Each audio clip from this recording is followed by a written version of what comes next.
Welcome to God Seeker. This is Elizabeth Fulgaro. The current message, repurposed.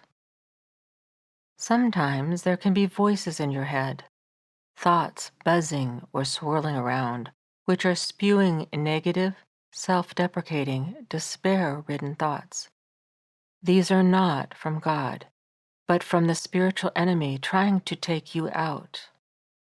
No matter how bad life becomes, no matter how much you think you have failed in what is considered important using the typical human methodology of valuation, this is not how God sees you. In fact, it is completely contrary to how God sees you and your temporary earthly existence. To Him, you are ever loved and always of infinite, priceless value, never less. In His esteem, you always have good God purposes for which He desires to use you. His arms are always open to you. He does not ever withhold His love as if He were mad at you or disappointed in you. And He does not hold it against you when you run from Him or have turned away. He is always there loving you, waiting for your return. Yup, your return to Him, because He wants you to choose to love Him. He will never, ever, ever force relationship. There are consequences for your choices. These are as natural as gravity pulling an apple to the ground when it detaches from a tree instead of it floating up and away. There is a system which operates in a certain God-designated way, where there is that which is good and healthy and leads to thriving for you and others, and that which does not. But because He is God, and the type of all good God that He is, one of the wonders of His way is that out of the worst, He can bring the best. Out of disasters which were out of your control, certainly, but also out of errors. So when you realize your mistake, that you have walked away and have sought to turn back, He forgives you in a way that what was is forgotten.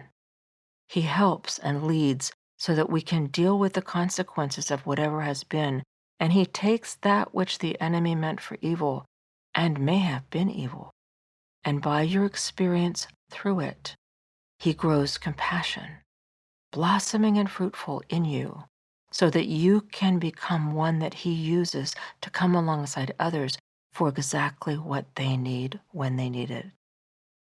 Because of what you have been through, He can lead you in being there for others in the way they experience the love and care of God, to be God's representative who weeps with those who weep, whereby His Spirit at work in you, they see and experience the comfort of God. Not just His representative in the way you might be tempted to think of the word, but representing Him, the reflection of the living God flowing through you where He knows others need it because you have turned to Him and become open and empty to His will instead of your own. You can reassure them of God's promises because you have experienced these, that He will never condemn and reject, that He will always love, always forgive, always accept, and always put what has been awful to God-led, God-purposed good work, where you are His ambassador to others. You are able to do this for Him because of what you have been through. You have a newfound, self-aware humility, which is beautiful and useful to the Holy Spirit. It allows you to come alongside others in an unself-exalted way and with sensitivity. The last will be first. The first will be last. The person who does not exalt self will be exalted. You bless those who curse you. You pray for those who persecute you. You don't care anymore what people say. They don't know. God knows, and He says you are beloved, on assignment, and purposeful in His plan. Whatever has been is not the end, but a new beginning. God keeps working through all things and all those will be used by Him, including you, until we are home with Him forever.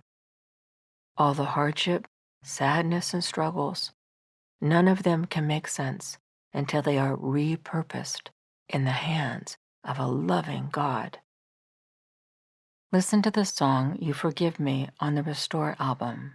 Use the song to push the negative thoughts about the past back and away, to lay whatever it was before God, so you can know that as soon as you ask for forgiveness, be it the first or the 1,000th time you've asked, that forgiveness is full and complete in a way He no longer holds what has been against you.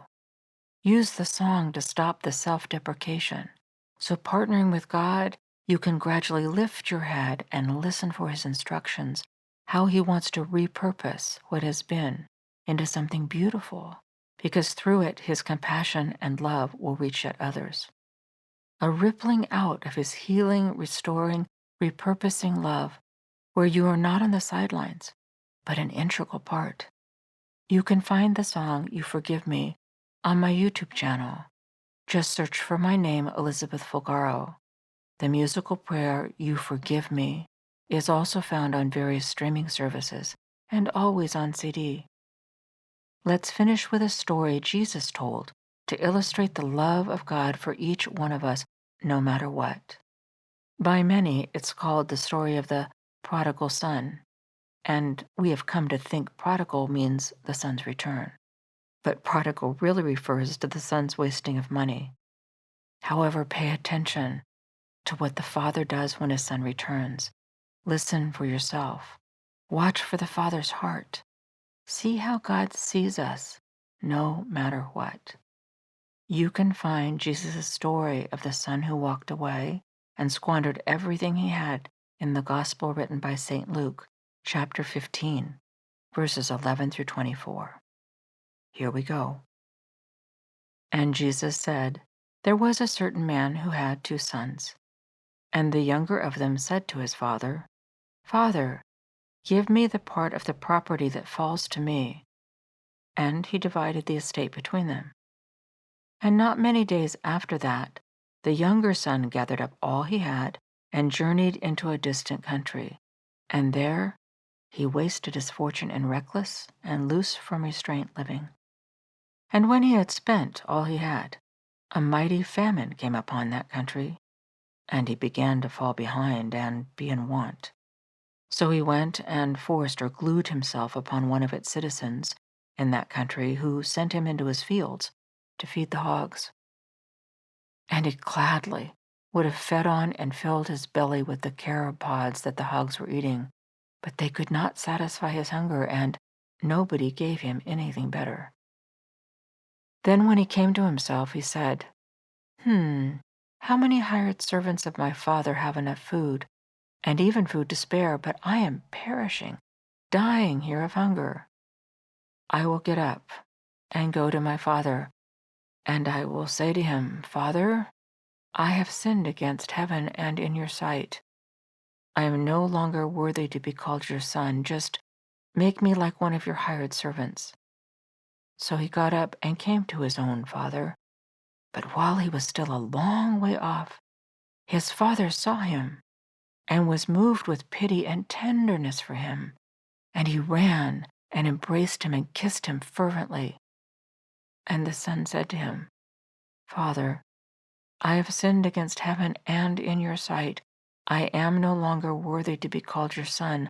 I no longer deserve to be recognized as a son of yours.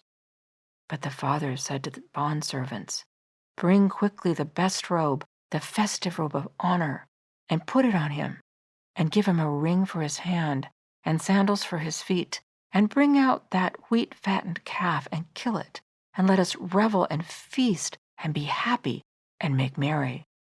Because this my son was dead and is alive again.